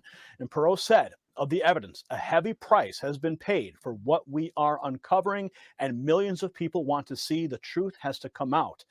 Yes, the truth has to come out. Let's take a look now at the whistleblower before we get to Anna. We'll be right back with Anna after this. Now, we're going to see this whistleblower. You're going to see this guy, and you're going to say to yourself, I don't know what the heck I'm looking at here. The guy looks like he looks like he's the Grand Poobah from the Flintstones. He looks like he's the head of a lodge or some lunatic. It does not help your credibility when you look like you're dressing up like Dumbledore for Halloween when you come out here. No, not to lie about something so obvious. He said it was a Muslim burial at sea. Nonsense. And so this big lie. Make this a little louder for y'all. Like, I don't understand who this guy is. I don't know what his story is. Supposedly he's a former FBI whistleblower. That you see, Biden, Hillary, and Clinton worked this agreement with Iran. They trusted Iran to move bin Laden to Pakistan. He did. He was there. But then they trusted Iran to keep him there. They moved him out back to Iran. And then the communication from Iran to Obama was, hey, we got your neck in a noose. Give us all this money, $152 billion. $2 billion on an airplane pallet was paid out for the secrets I wish to reveal now and to the president under the terms of misprision and treason. That is to say, this is a secret. These are secrets worth $152 billion paid by President Obama. And Vice President Biden paid with the blood of SEAL Team 6 when he had them killed. So it's blackmail and extortion then. Blackmail and extortion. Yeah, Iran. Now, again, I'm always very cautious when I present stuff like this. So I want to be 100% clear here, okay? Tell you, I don't know that I believe this guy. I don't know that I believe any of this. I'm just telling you, this is what came into my timeline today, and I don't know. I mean, if it's something that's going to come out soon, I want to call it to your attention. This literally can be three. I don't believe, for example, I think that all the Q stuff to me is meant for idiots. I don't buy any of it. I think that's, and I can't tell you that all three of these people are in Q. I have no idea. I don't know. But if there are whistleblowers who are supposedly talking to people in Congress, which is what we're going to hear about soon, I can't just ignore this. Commandeered. You have the documents to yes. This. Yes. Now, Iran. Yes, sir. Well, I was going to ask you, if you have those documents, are you willing to personally deliver those to President Trump if he were to provide the transportation and the guarantee of safety for you to do that? Well, I'm not concerned about safety. There's always an invisible hand that protects us, and we're on the winning team. America's on the winning team. Not one sparrow falls to the ground outside of God's will. Yes. It would be my pleasure and my honor to bring this material to President Trump. There's a massive amount, terabytes, documents, video, audio. It needs to go to the president. I will do everything that I can to get this video. And now joining me is Anna Kate. Anna has personally seen and heard the evidence firsthand. She was there when the information was transferred to a person of influence in the United States government. Anna, break. What? I'm telling you, I don't know. I don't know what it is. I don't know what this is. Whistleblower is more likely a CIA asset. All right. Whistleblower with a heart. That was funny. Break this all down for us. This is huge news. What are the implications for Obama, Hillary, Brennan? I have no hesitation about sharing stuff with my audience and telling them I don't know what to make out of this and to get feedback. So I'm taking you as someone saying, I don't buy it. I don't buy it. I'm telling you, I don't know what to make out of any of this. The Osama thing was always sus, but when you got the big scoop from a guy you met in a park in New York, it doesn't make the case. That's my point. Yeah, as soon as I saw that guy, I was like, I don't know what are you kidding me? Are you kidding me? I don't know. What did you hear on those audio recordings? First of all, thank you, Gary, for having me on. I want to say this is the most explosive information that Americans and the entire world will ever hear. I have to say these men are heroes. Alan, Charles, Nick, they are American heroes. It's an honor to even be a part of this. I was not expecting this at all. This is Anna Kate, like, selling it very hard. Okay. And she's someone selling it. I mean, look, saying it's an honor to be a part of this. She's someone who has what? 320,000 followers on Twitter. Okay. All right. So some of you sitting here saying this is craziness. I'm just trying to figure out what the hell this is. Attending American Priority Conference in Florida. We're at Trump Doral, and they were the last ones to speak. Save the best for last, because shockingly, they gave this presentation, dropped this Benghazi bombshell on all of our heads, and we're all wondering what in the world just happened. I came up to honor these wonderful men. They're Christian men. They're spirit-filled men. As a Christian, I wanted to honor them as American patriots and heroes. And they basically said, hey, we need someone to help release this right now. Would you help us? And so I jumped on the bandwagon. We got to my room right away, put the stuff out there. They showed me a lot of the documents. I heard the audios. I heard even more audios this morning. Gary, it is explosive. The audios that they have. I can't mention some of the names, but I'll tell you the biggest names in intelligence, the biggest names in the Obama administration, Brennan, Clinton.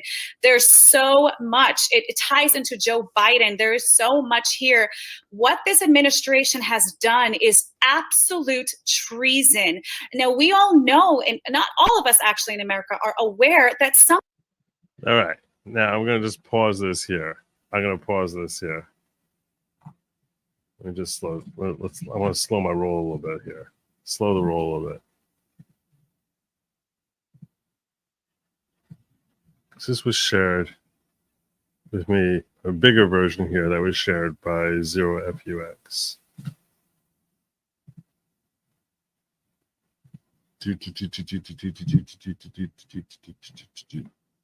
Check this out. So this is how far into. I jumped on the bandwagon. We got to my room right away, put the stuff out there. They showed me a lot of the documents. I heard the audios. I heard even more audios this morning. Gary, it is explosive. The audios that they have. I can't mention some of the names, but I'll tell you the biggest names in intelligence, the biggest names in the Obama administration, Brennan, Clinton. There's so much. It ties into Joe Biden. There is so much here. What this administration has done is absolute treason. Now, we all know, and not all of us actually in America are aware, that something was wrong with Benghazi. Okay, there were red flags there, and there was big red flags with SEAL Team 6 who took out Osama Bin Laden. It was interesting timing right before Obama's reelection, how this Bin Laden raid happened. But turns out, I don't think it was right before his election. You people are doubting the old white beard guy. The old white beard guy. They're the only people speaking the truth for the last 20 years. Okay. that all of these stories, they're all linked together. This is the best kept secret in this country until now. It is time to come forward. And the more I'm coming to this conclusion. The more I'm watching this, the more I'm coming to this. I'm coming to this. The more I'm coming to this conclusion. Argument falls flat as her hair went live like that. Yeah.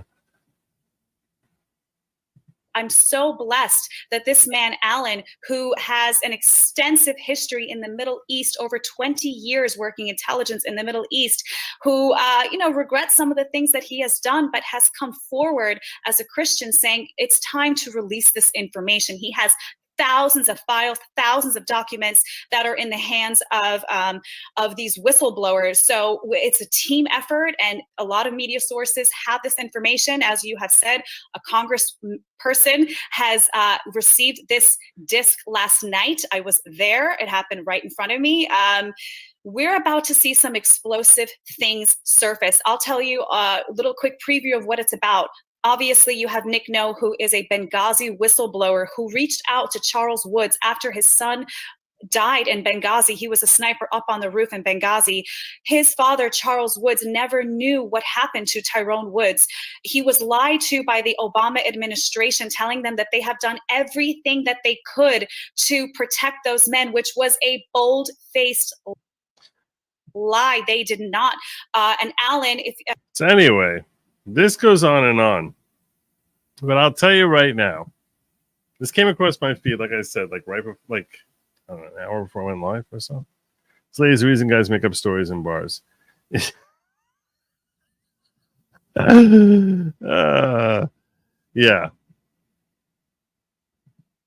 The reason that, and this is, I'll tell you this.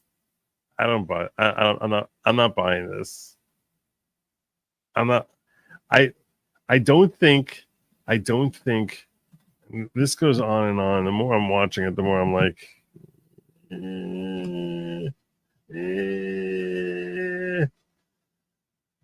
This is an op. It hits all the nerves of QAnon BS. Hillary, Obama, Benghazi, et al. The only thing that seems to miss is birtherism. Yeah. So this is an interesting thing because I'm like, this came across my timeline, like I said, an hour ago. And then I get this link, and I didn't share this part, but ZeroFUX shared this link with me. And thank you for that, brother. And I'm like, hold on a second. Why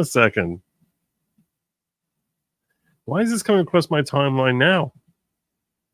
This is 3 years ago.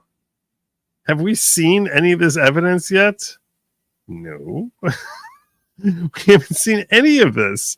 None of this. This is why I think I'm squarely in your camp, Philip. Squarely in your camp.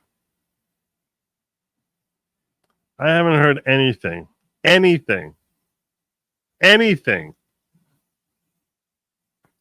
So I'll tell you right now, I'm agreeing with you. I'm agreeing with you all. I'm calling BS. I think that's fair. I think it's a fair way to say it. I've been played. And this is why I bring it to you. This is why I bring it to the audience. I'm like, what do we make out of this? And you're all like, Joe, the guy's wearing a wizard costume. Joe, look at the turban and the wizard costume and the Santa Claus beard, and then ask yourself, why are you watching this? And then someone points out to me, Joe, that's really old. And that only goes to prove the point. What happens if this comes tomorrow? I don't mean this story. I mean a different story. Because these guys are ridiculous. And what I'm saying is it's shared by a woman who's like actually got like a following. I mean, she's actually got like I said, 321,000 followers. That woman, 321,000 followers. I just barely crossed 50 myself. 321,000 people following her. I don't understand any of this. I don't get any of it. Because to me, that's like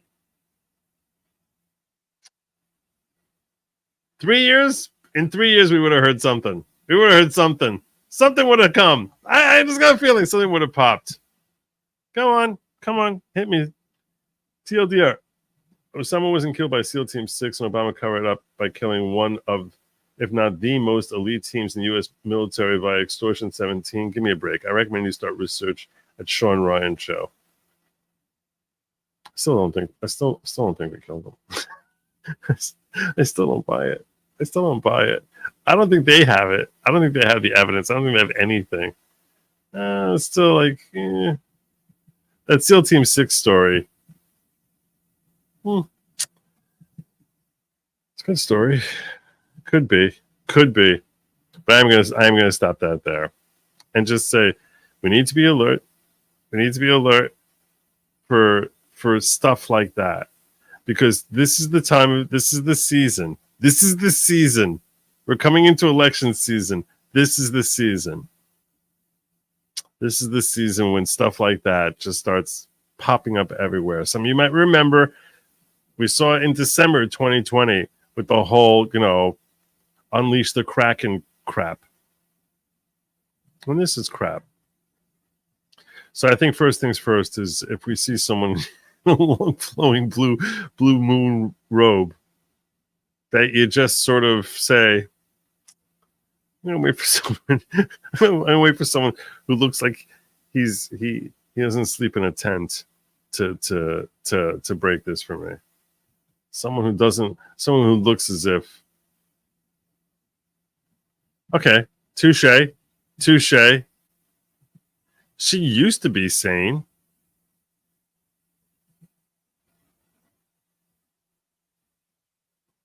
See the story trying to push about the fraud GOP ballots in New York. Biggest nothing burger story before the election to preemptively shift blame.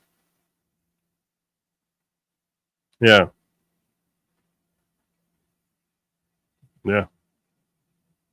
All right. I got other stuff to share with you anyway.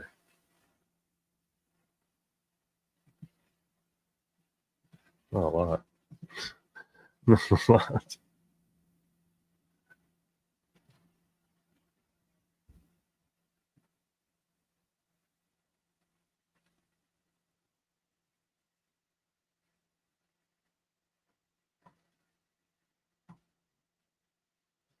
Not a lot. What do I want to share with you? All right.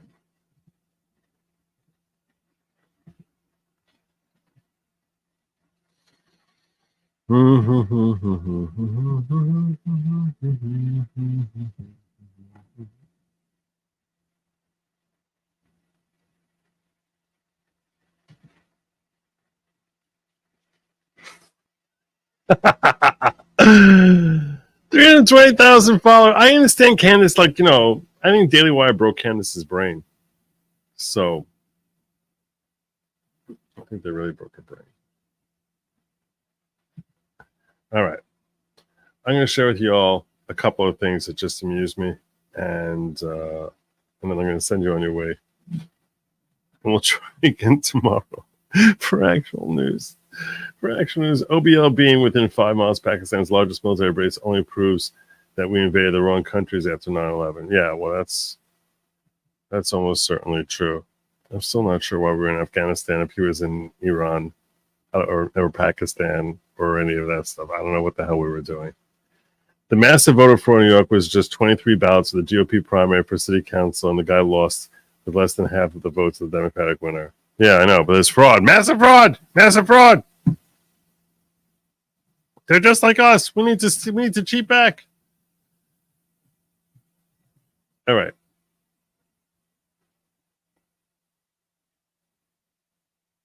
This is the first thing I want to share with you all. What if Trump saying hello by Lionel Richie? I've seen this guy do his Trump. It's not bad. I actually think that they're kind of, these guys are leftists, but this was funny. So.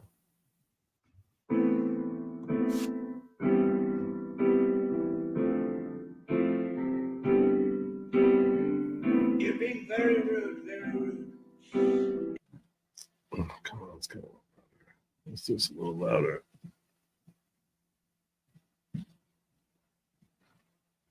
Excuse me. Listen, I've been alone inside there in a very pleasant way. And then my dreams I've kissed your lips. Probably more than 1,000 times, who said, sometimes you pass outside my door. She's walking right by.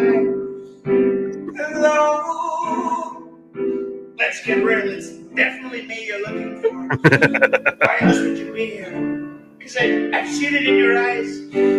I also see it in your smile, right from cheek to cheek.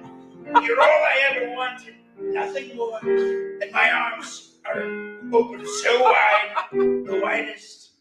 Hello. There you go. That was pretty good. That was pretty good. That was worth a minute of my life. That was worth a minute of my life. That was worth a minute of yours. Candace always followed bad logic. She got exposed on Joe Rogan. Has exposed herself recently. She's just very good at presentation, belief in conspiracies, and it is an emotional issue. This is why you always have to be a skeptic, no matter which side it's supporting. Always be a skeptic. Always. Always. And if you see proof that that there's crap coming from your side, you have to call it out. You have to say, no, I am not going to perpetrate this.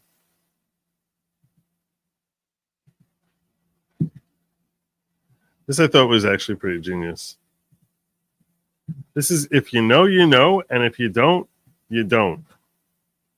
I'm really hoping that it doesn't get canned by YouTube, because this is exactly the sort of video that gets canned, this next one. This was Tennessee quarterback recruits. Tennessee quarterback recruits. Where they found their guy. Turn around. Every now and then I get a little bit lonely when you're never coming round. Turn around. Every now and then I get a little bit tired. Listen to the sound of my tears. Turn around. Every now and then I get a little bit nervous that the best of all the years have come by. Turn around.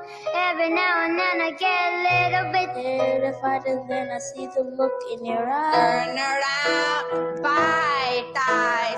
Every now and then I fall apart. And I need you now tonight. And I need you more than ever. And if you only hold me tight, we'll be holding on Nico! and we'll only be making it right. You go, Nico! We'll never be wrong. Well, that was, if you know, you know. If you know, you know. They finally found their Nico. They finally found their Nico. Where was I? Not this, not this, not this. Sure. Let's stick with the college football. I don't remember if Josh Prey is going to get mad at me. I don't remember if Josh Prey is the kind to get mad at me. I happen to like Josh Prey. Josh Prey is funny. Josh Prey is funny. This guy is genuinely talented. Genuinely talented. All right, I'm going to share this and encourage you all to check out Josh Prey, because this guy is amazing. I think he's one of the most underrated comedians ever. Talking about his... Oh, I do remember. I shared the Waffle House thing. That was such a disaster. Oh my God, that was such a disaster. I shared something from his on Waffle House. And that just like... in like a 10-hour video. And I shared him going on about, you know, Waffle House. And... yeah, he was not kind to me. He was not kind. He was blocking that video up and down. Yeah, I can't share Josh Prey. He's funny. He's a funny guy. But I'm going to share the link to that little clip that I was about to share. I'll share that over in Locals. My name is Josh Prey, and I come to y'all humble as I can. It's game one. Nope. I will share in Locals, though. Just to share my love with Locals. It's the video I was about to share. It's funny. It's funny and it's tragic. It's tragic in the sense that I cannot share it with you, because if I do, he's going to block my video. And I don't like people who do that. But I will tell you this. when I was on today, someone sent a super chat. We were talking about like racism, like humor and silencing people and censoring people and the whole conversation there. And someone sent a super chat saying that I make the best Jew jokes. And it really made me think of something I'd seen earlier today, which I'm about to share with you now.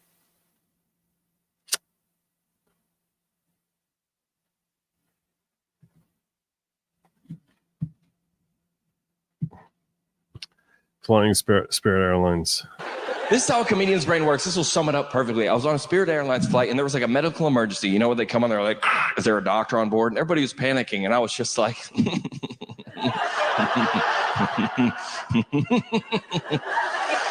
I go, there's no doctor on a Spirit Airlines flight. I go, you know where the doctors are? On Delta, okay? There's no... It was an emergency. People were panicking. They kept lowering the standards. Like, is there a nurse on board? I go, there's no medical professional on this flight. This ticket costs $40. We're all unemployed, okay?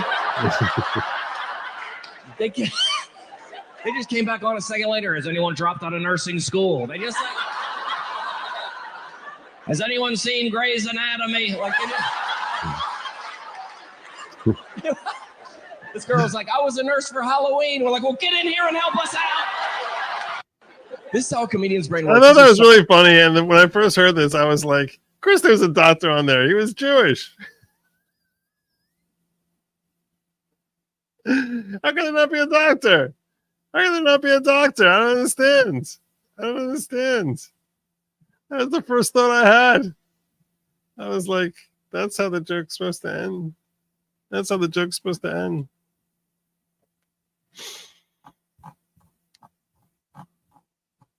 We're living in crazy times.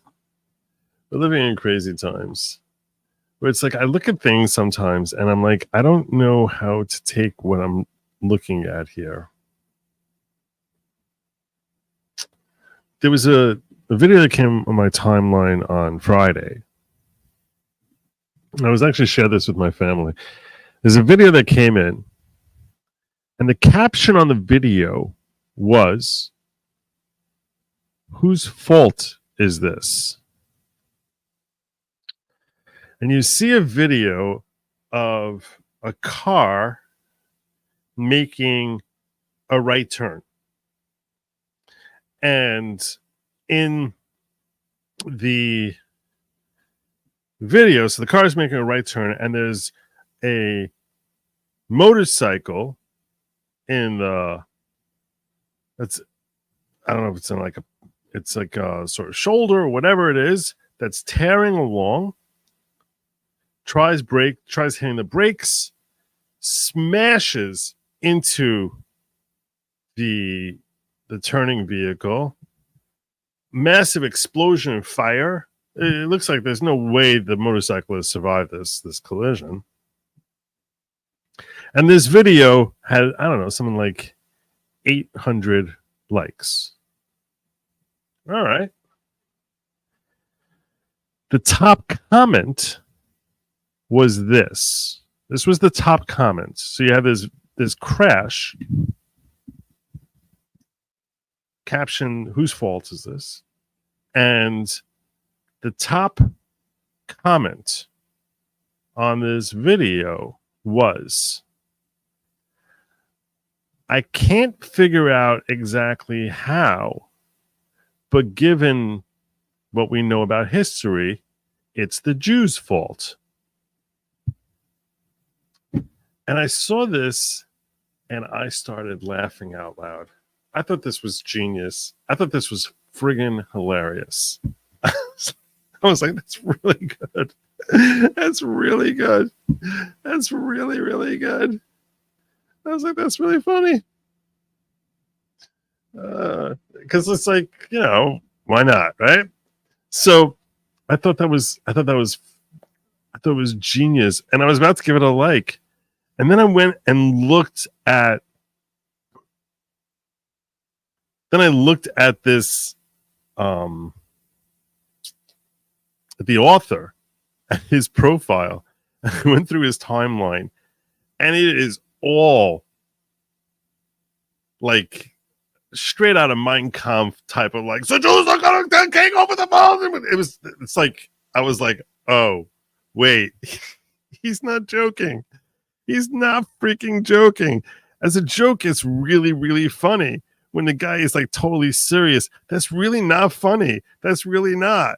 It's like, and it's like now I'm in a place in the world where like when I'm reading stuff and I'm like, I don't even know if this is, I don't know what's parody. I don't know what's genuine. I don't know anything. And here's the thing, by the way, that comment, I told you like the first thing had 800 likes. That comment had like 3,000 likes, way more likes than the original tweet.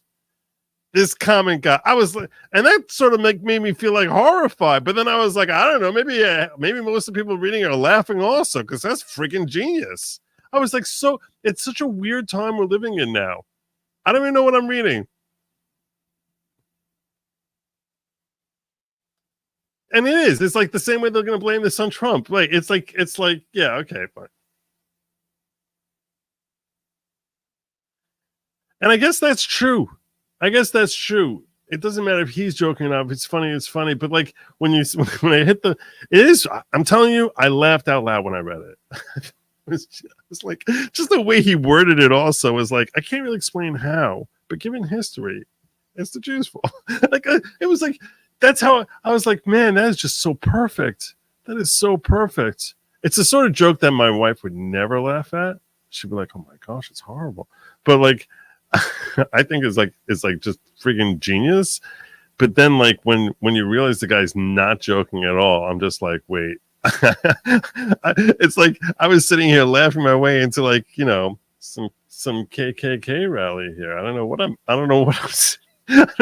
sitting in. To me, you're all really funny, but you all really mean it. That's kind of less funny. It makes it less funny. But I don't know what to do with that. I shared it with my sons, and they went through the exact same series of reactions that I did. My 20-year-old, my 15-year-old, they had the exact same series. At first, they started laughing, and then I told them like what the guy's bio looked like, and they're like, "Oh." So I'm not critiquing the people who liked it because I'm assuming that hopefully the vast majority of them thought it was just funny, but it was kind of chilling. When I saw it, I was like, no, this guy's not joking. He's really not. It's confusing. It's a confusing time we're living in. I don't know what's funny or horrifying anymore. I really don't. I don't know what's funny or horrifying. Did you have to catch Destiny's conversation debate with John Eastman attorney Harvey Silvergate? Destiny still doesn't get how the law works. I started watching, I think you shared it with me. Someone shared it with me. I started watching it and I was just like, his voice I'm finding grating these days. I was just like, I don't like giving him. It's almost like, to me, he's starting to feel like as dismissible as if he's wearing the blue muumuu with the moons all over them and just like I can't take this seriously. I'm trying to take it seriously. I just can't. I can't take it seriously. God Sod has a game, a Jew at 3 turns. Any issue you have 3 connections to show it's the Jews' fault. Go. Oh, for sure. That's a Jew at 3. Any issue you have 3 connections, show it's the Jews' fault. Go. I think I can do that one. Do that one. What's really sick is I know that like this stream almost definitely went yellow for being anti-Semitic at this point. And I'm just like, wait, how can I be? That's part of the problem we're having here. I posted in my feed for you over on X. I assume you tagged me. Let me see if I can find it real quick.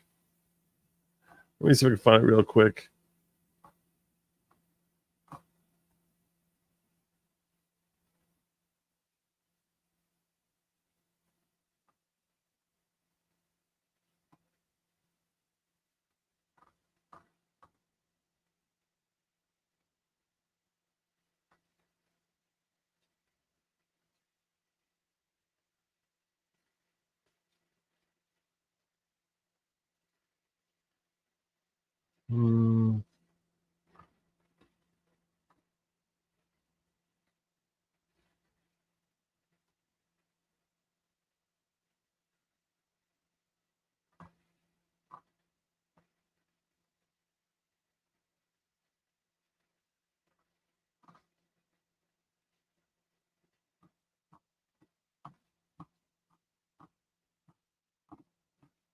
I don't know.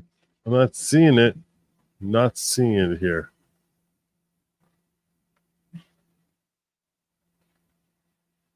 How do I find you?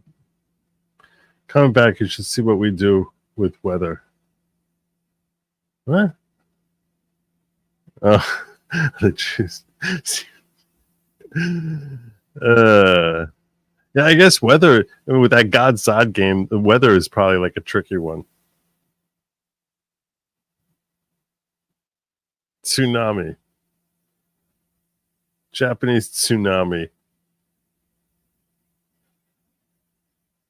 Probably something to do with like the infrastructure, depriving them of the money to like protect themselves from it or something, not loaning up money. Texley says Amir Tsarfati, an Israeli Messianic Jew, gets tired of bad things being blamed on Jews as default position, as he says, "No Jews, no news." Yeah, yeah.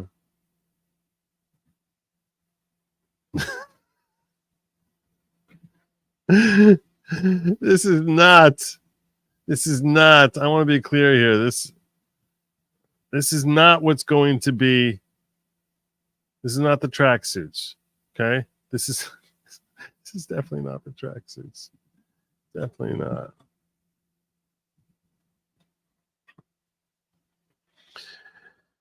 Really now, I'm going to give you like another like 30 seconds to like tag me where I can actually find what you're talking about. I'll do a quick search for really now. We'll see if I find it.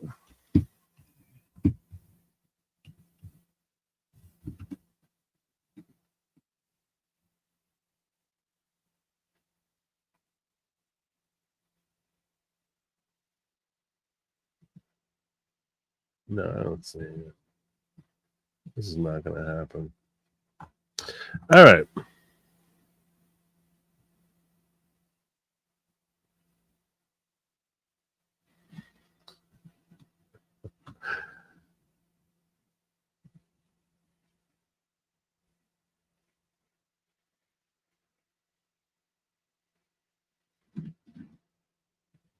Yeah, I'm not finding it. All right. I think it's time for me to start landing the plane. The plane's coming down. Let me do a quick check for quick rants here. Slidey Pie says, Joe, do you see us in the ghetto? There are over 300 watching. I saw you in the ghetto. I kept peeking over there. I kept peeking there. I pulled up some of your chats that were not super chats when I was like sifting through different thoughts about the legitimacy of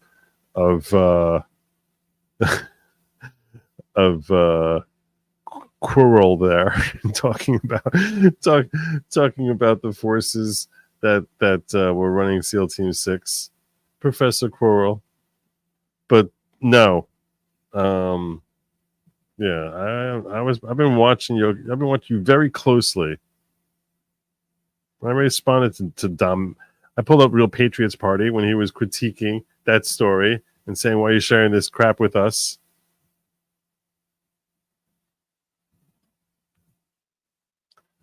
My last check for you, really now. See if I can find you.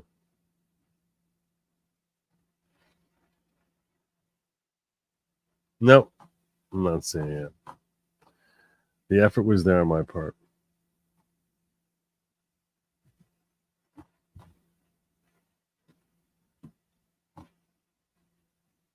All right. I'll be back, God willing, tomorrow. I'm home now. I can stream more now. I plan on streaming like a fiend. I'm going to be here all the time. I'm going to be on Locals. I'm going to be on YouTube and Rumble.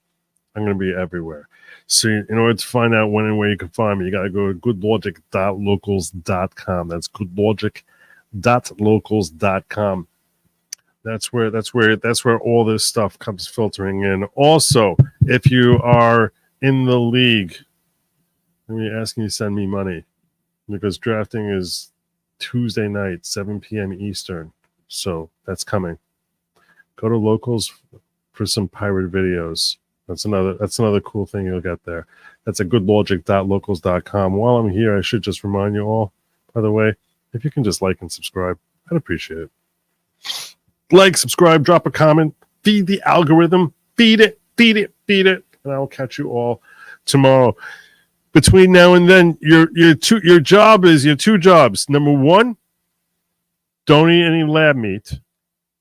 Don't, because you don't know where that's been. All right? And it'll run right through you. 2, do not eat the bugs. Do not eat the bugs. Have a good night, my friends. And as always, Gold Speed.